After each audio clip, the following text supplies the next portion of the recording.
કેમ છો બા? મારું નામ છે ડૉક્ટર મહિપત, હરિકૃષ્ણ ક્લિનિક ઢસા. હું ઢસાથી આવું છું. આજે ના દિવસે બેન તમને મળવા માટે એટલે થયું કે આજે તમારા ગામના જે હરદેવભાઈ પરમાર છે એમણે અમને એક રેફરન્સ આપેલો કે ભાઈ અમારા ગામમાં આ રીતના એક જરૂરિયાતમંદ બેન છે અને એકલા છે, એમની આગળ પાછળ કોઈ નથી, એટલા માટે આજના દિવસે અમે તમે મળવા માટે આવીએ છીએ. નામ શું છે બેન તમારું? ચકુબેન. ચકુબેન. ઉંમર કેટલી છે બા તમારી? મારા લગ્ન છે ને ધરતીકંપ થયો ને તેથી કર્યા. બરાબર છે. ઓકે. કેટલા બાળકો છે બા તમારે? 3 બાળકો છે. ઉંમર શું છે બાળકોની? આની તો 14 અને ભાઈ?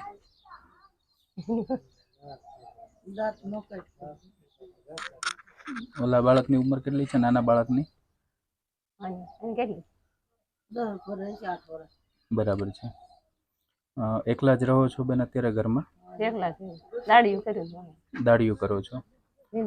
નીંદવા કરવાનું ને. બરાબર છે. મારા ભાઈ? એ તો ઓફ થઈ ગયો. શું થયું હતું બેન એમને? એક્સિડન્ટ થયું. બરાબર છે. કેટલા સમય પહેલા? 3 વર્ષ. 3 વર્ષથી. તો અત્યારે બાળકો બેન ભણે છે કે? ભણવા જાય છે. ભણવા જાય છે. બરાબર. અને તમે બેન મજૂરી કરીને પેટ ભરે. મજૂરી કરીને આજીવિકા ચલાવો છો? હા. મજૂરી રોજ મળી રહી છે બેન? મળે ને. બરાબર છે. તો અત્યારે જે તમે કમાઓ છો એમાંથી તમારું ગુજરાન ચાલી જાય છે બા? નથી ચાલતું. બરાબર છે. કંઈ નહીં, આજના દિવસે અમે તમને અમારાથી જે બનતી મદદ છે એ જ કરવા માટે આવ્યા છીએ. અને આજના દિવસે બા અમારાથી જે મદદ થાય છે એ અમે તમને કરવાના છીએ. બાળકો નાના છે, એમને ભણાવજો. બરાબર. ભણશે તો આગળ જઈને થોડું કંઈક સારું કરી શકશે. બરાબર. હજી ઘણા નાના છે, કામ કરી શકે તેવી કન્ડિશનમાં પણ દેખાતા નથી. એટલે બાળકોને ભણાવો. બરાબર. અને આજના દિવસે જે મદદ તમને આવી છે એ અમે લઈને બા આવીએ છીએ.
કંઈ નહીં બા, આજના દિવસે જે અમારાથી તમને થોડી નાની એવી મદદ થતી હતી એ અમે તમને કરીએ છીએ. આજના દિવસે આ મદદ જે તમને બા મળે છે એ સ્વર્ગસ્થ મુકેશભાઈ ગભરુભાઈ મકવાણાના સ્મરણાર્થે તમને મળે છે. બરાબર છે. હું તો એક નિમિત્ત છું.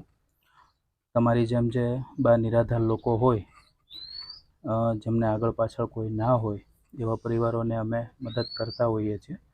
પણ આજના દિવસે આ મદદ તમને સ્વર્ગસ્થ મુકેશભાઈના સ્મરણાર્થે તમને મળે છે. અને અમને બા એવા આશીર્વાદ આપો કે તમારા જેવા જે નિરાધાર પરિવારો છે એમની અમે વધારેમાં વધારે મદદ કરી શકીએ. બરાબર છે. અને બાળકો નાના છે બા, એમને ભણાવજો. બરાબર છે. એમને બને ત્યાં સુધી, આ ઉંમરે હજી કામ કરી શકે નહીં એટલે ભણવા ઉપર આગ્રહ આપજો. બરાબર. અને ભવિષ્યમાં પણ તમારા માટે અમારાથી જે કંઈ પણ થતું હશે એ અમે તમને બા મદદ કરીશું. બરાબર. તો મિત્રો તમે જોયું એમ આજે અમે લાઠી તાલુકાના પુરખિયા ગામે આવ્યા છીએ ચકુબેનના ઘરે. ચકુબેનના ઘરમાં હાલ ચકુબેન અને એમના 3 દીકરાઓ છે. દીકરાઓ હજી નાના છે, સ્કૂલે જાય છે. આજીવિકા માટે બેન પોતે છૂટક મજૂરી કરે છે ખેતરોમાં જઈને. હાલ રાજુભાઈ હયાત નથી. એમનો એક રોડ એક્સિડન્ટમાં મૃત્યુ પામ્યા છે.